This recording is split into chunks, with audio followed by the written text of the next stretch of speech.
Hello, coin collectors out there. Welcome back to the Big D Coins channel. Hopefully, everyone is having a great day as always. In today's video, we are going to be looking at these coins right here. They are 1983, 80, 84, and 85 Morgan dollars. This Morgan dollar series was made from 1878 till 1921. The face value of the coin is $1, but these are going to be worth a lot more than $1 based on their weight to them and them being 90% silver. They also have a numismatic premium based on the condition of the coin. So in today's video, we will talk about the mintages of these coins. We'll talk about the different grades of them that you see in front of you right here, as well as the melt value of the silver and some other cool characteristics and features to look for when looking at your Morgan dollars. Now, first, let's start about the numismatic value, so the coin collecting value. This is probably the best one that I've got in my bunch right here. And to know the value of the coin, you need to know the condition of it. And so you can look at a reference guide like the one I'm looking at, the Red Book, which will define what a VF20, EF40, kind of the different grades of coins, what that would look like on your particular one. So a very fine 20, 20 out of 70 as far as the grading goes, is going to be defined as 2/3 of the hairlines from top of the forehead to the ear are visible. So we probably got that right here. The eagle's feathers on the reverse. The eagle's feathers all plain but with slight wear on the eagle's breast. So we've got the eagle's feathers. We can see the definition too, but we've got wear on the eagle's breasts. So that would probably get it the VF20 grade. Probably not going to get the EF40 grade, which is the next step up. Extremely fine, because not all of the hairlines are visible right here on the obverse side of the coin. That being said, let's talk about the value of these three coins that we've got in front of us right here. We've got a 1983. We'll start with that one.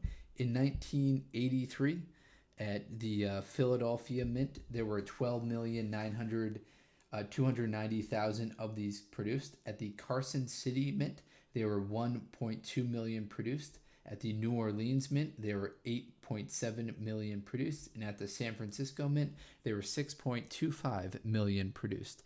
Now, you might not be familiar with all of those mint marks or all of those mints. The Philadelphia Mint will not have a mint mark on it. So the mint mark will be located on the reverse side of the coin right here. The Philadelphia Mint will not have a mint mark on it, and then we'll have CC for Carson City, D for Denver, O for New Orleans, and S for San Francisco. So if you've got a Carson City, Denver, New Orleans, or San Francisco, those will be worth more than the San Francisco Mint coin. But the one I've got right here is San Francisco Minted coin. And in 1883, these are going to be worth $30 at the VF20 grade. This one might be slightly lower than that, but somewhere around $30. Once you get up into the uncirculated condition and mint state, these are going to be worth around $165. Now on to the 1884. This one's in a little bit better condition, so I would expect it to kind of grade higher. In addition, there were around the same, just 14 million of these produced in the year 1884. These are going to be worth $30 in a VF20 grade. A very nice look at this coin right here. And then we've got the third and final one in my series right here, the 1885, when we flip it over to the reverse side. Now these are going to be worth around, let's see, 1885, $30 as well. There were 17 million of these that were produced at the Philadelphia Mint. A very few of them were produced at the Carson City Mint, 228,000 of those. That's where the real value is going to be for the 1885. Now, if you're new to the Morgan dollar, what you're looking at on the reverse side is a eagle holding arrows and an olive branch within a wreath. So we see a lot of that imagery on United States coins, kind of the peace in the war emblematic. So we've got the arrows to represent that the eagle is ready for war, but we've got the olive branch to represent that it kind of desires peace.